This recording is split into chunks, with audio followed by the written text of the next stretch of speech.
Hello, my name is Derek, and in this video I'm going to talk about the law of attraction, as I like to call in short form LOA, along with how this refers to the consciousness of the Mayan calendar, what this means as the new cycles move on forward, one of the cycles being conscious co-creation. I'm going to explain that a little bit more in this video, and one of my previous conscious creations that I can only guess is one that has been manifested. So I'm going to start off with my story on the law of attraction. And it all started for me with, like a lot of people, with The Secret. That was the book and the movie that came out in the middle of this decade. And originally, I was unsure really what it was all about. I heard it was very popular on Oprah and it was like the next big thing, but I still didn't read it or watch the movie. I was at the time really confused because I can handle a lot of numbers in my head. I can handle a lot of mathematical formulations, especially when we talk about probability odds and the law of average. So I'm going through some of my manifestations that I was having, and I was saying, well, over the long term, the law of average just isn't making sense. And it was stressing me out at the time. And I decided, okay, I'm going to watch the movie. There was a big show in the local area with a bunch of other people. And I'm watching the movie and I'm thinking throughout this thing, you know what, this all does make sense, but I was still a little unsure, not pessimistic, but an open mind, meaning I'm not just going to say, I guess this is just like the genie in the bottle, like this is going to be so easy. And at the same point, I'm not going to say, well, this is all BS, because if one is to say that the LOA is just complete a bunch of BS, they are closed-minded to it, and that to me is most likely because of the emotion of fear that they are doing it. If they think that this is just so easy and everything's going to be like that genie in the bottle, if you will, maybe they take suggestions a little too easy or they get a little bit overexcited, whatever. Nonetheless, I decided I watched it to want to prove the law of attraction correctly. And long story short, what I did was, the way I used the law of attraction unconsciously was to want to prove that this stuff is correct. And wow, I mean, I guess the universe gives you what you want, because I put a lot of energy towards doing that. And I felt in 2007 that it was pretty much, there was a lot of evidence there. And I pretty much know now that I can prove the LOA to be real. I was going to make this big DVD, and I'm still going to, about why we are creators, basically. And I still need to manifest more information on this. I don't know when it's going to take, but I understand how this all works. It's how your feelings go into, what your feelings are all about, the questions that you ask. It all comes down to stuff like that. And what happened was, in 2007, I went through a lot of magnificent and, what's the word I'm looking for? It was magnificent and traumatizing a bunch of experiences. A lot of beautiful things and so many scary things. And I'm not going to go through too many of them, but one that happened before this started, meaning a week before I went through this magnificent experience, is I had this feeling of Sidney Crosby, the hockey player who plays for the Pittsburgh Penguins. And I seen him getting a hit, knee-on-knee injury in my head, and I'm thinking, wow, maybe I can create that. And for a little bit of a second, I felt like, oh man, this is going to be like a massive injury, like a Bo Jackson style injury. And I realized for a second, oh boy, are you creating this as a conscious level? And I thought for a second, well, this is something I don't want to do. I mean, I don't like, Sidney Crosby's one of my favorite players, and yet I'm thinking about this guy just nailing his knee and he's done for good. So I tried to say, you know what, let's calm down. Let's try to use this law of attraction, just guessing how to use it, to bring reverse it to make positive things. And I tried the best that I could. Now, the interesting thing was, this was back in 2007, and it's always been in my back of the mind ever since.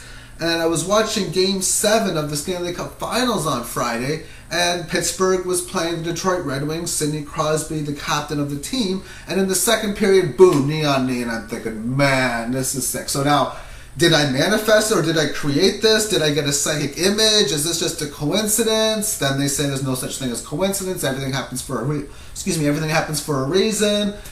Okay. So I'm like, well, let's see how this thing goes out. And it looks like his injury is somewhat serious. And he comes on in the third period. Well, he's back. But he never really played. And when he did play his one shift, and I watched his shift big time, he was just not there. He was like the worst player on the team, so he didn't play. And nonetheless, when the game was all over, they were able to hang on to a 2-1 lead with their goalie making a magnificent save.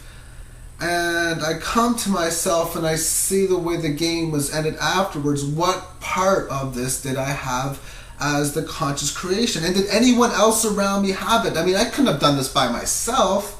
So how does this all work? See, when I ask these type of questions, put that energy together, I'm going to find out one way or another. It's either going to, maybe I'll find my direction to what information I have to go, the web pages I need, the books that I need, they'll just pop to me. The information may just come to my head. Maybe I'll have to feel some sort of conceptual experience. I don't know, but I realize that when I send those energies out, like, okay, explain this to me, universe, what happened, that's what I'm expecting. Because I'm not going to go out and say, I did this, because I don't know. And I'm not going to say, it's just a coincidence, because once again, I don't know.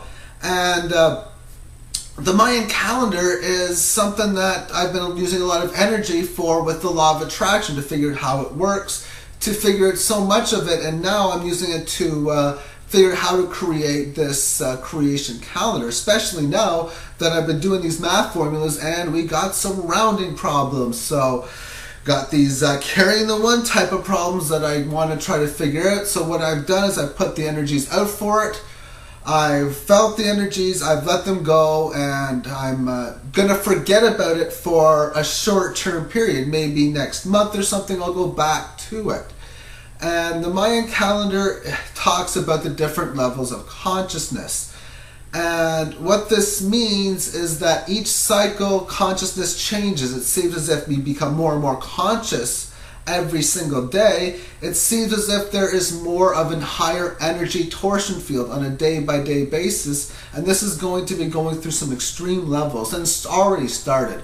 But each year, each month, each season, it's going to get that much more intense with all the stuff that is going to be happening around us. So there's going to be more energies, and a lot of this is going to go towards who takes the most positive energies, because if you're conscious of your thoughts, that means you can be conscious of the positive and the negative thoughts you have and the things you do. You notice you think something negative consciously, it's like, okay, wait a second, do I want to do that? If you say no, you are now able to consciously get yourself to that higher dimension. And same thing when you unconsciously do things. If you notice you're one for putting pens in your mouth and you don't realize that you're doing it, once you're conscious of it, hey, wait a second, why am I doing this? You ask the question why, then you find out the reasons why, and you just, well, you know what I mean. So anyway, what I want to go now on with this Mayan calendar is it has this major consciousness field. What happens is at the halfway point of each galactic underworld, one cycle overrides the other one. And in 1950, around that period of time frame, the consciousness of power overrode the power of law. It was, I don't know exactly what year, and it's all speculation for I'm off by a year or two here and there. Nonetheless, around the start of the 50s, what happened here was power overrode law with an understanding for what is right and wrong. That is what consciousness was doing. So, on the area of around the third week of January of 2010, What we're going to have is the consciousness of knowing what is right and wrong, overruling power with an understanding of conscious co-creation. So this is pretty much the period of finding out who you are and understanding what it is like to be a conscious co-creator. So if you are already one of those people that understands we are conscious creators, understands we're even creators, period, whether we're co-creators or individual creators, understand how the law of attraction works better than the majority or better than most people, that's going to give you a major advantage as we move through, because the energy torsion field is going to be higher, more stuff is going to be available to you, and it just seems right now that the more likely thing is the people who understand who they are the most are going to find exactly that out, who they are. Now, if finding out who you are brings back bad stuff, that's going to go with the territory. But we are all love beings. We all come from the same path of that of love. And the path of least resistance in which our energy torsion fields are moving is to that of love. And when there's people who are denying who they are, and especially if they're denying themselves towards love, the most reasonable, logical thing that I can think of which is going to happen is they're going to go through some difficult times. So as you move towards being this conscious co-creator, you're going to notice a lot of responsibilities, and it's going to be a lot of hard work. As far as the whole genie in the bottle is concerned, the more that I've been researching it, yes, it is a genie in the bottle, but it's a lot more complicated in the sense that we've had a lot of negativity. So even though you want to create all of this good stuff, you're going to have no choice but to create bad stuff along the way. I call these roadblocks. It's just a natural thing. But not only that, you're going to have to notice bad things happening to other people, especially when you become conscious of how other people use the LOA. So it's a big change is going to be moving towards this time. That's why anything you can do to find out who you are and to accept whatever the truth happens to be is going to propel you, in my opinion, to much greater things and to prosperity, as many people feel what will be a depression and what a lot of people are going to be calling the end of the world, because a lot's going to happen in 2010, 2011, and so on over the next 7 years. This will be the only time where we were going to be conscious of our creation, because as we move into like 2016, this old conscious creation thing is going to disintegrate and go away. We'll move into the golden age, but it's all going to disintegrate. Also, love is guaranteed. I know a lot of religions have came out and said that Satan is here to deceive us. The messages that I get through my meditation, the messages that I get when the whichever Pleiadian messages comes to me, it's close but not quite. It is that the energy we call Satan, that I refer to as that as the lower frequency, the negative energy, they are getting deceived. The positive energy is deceiving the lower energy. That is a guarantee.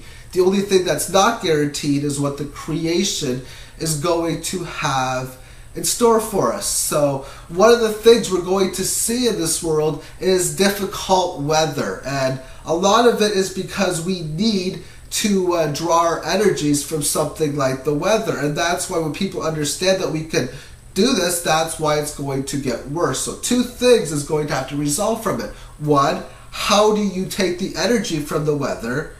And B, how do you, when this weather gets really bad, how do you make it so we can handle this weather, but not only that, stop this massive weather from happening? So some of the stuff I do in meditation is I envision that I'm around a hurricane or some sort of major event, and it's going through me, like a tidal wave is going through me, and it doesn't bother me. I can handle it, and I can feel that I can change it, meaning I can control it and stop it from destroying the world. Now, whatever you do to meditate is up to you. I'm using this example because it's 100% that the weather is going to get a lot more extreme, and that we are going to have to some way, somehow use the LOA to make it so that these major tsunamis and these major earthquakes can be survivable. And I think they definitely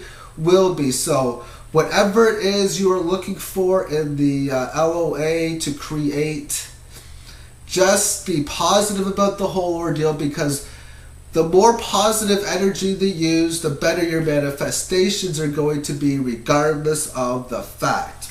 And that's what I got to say about that. But the world is going to go through a lot of big change, and it looks to me that the ones that are consciously trying to figure this law of attraction out are the ones that are going to be the ones that excel and prosper during the Great Depression that is 100% going to happen to the majority of the people.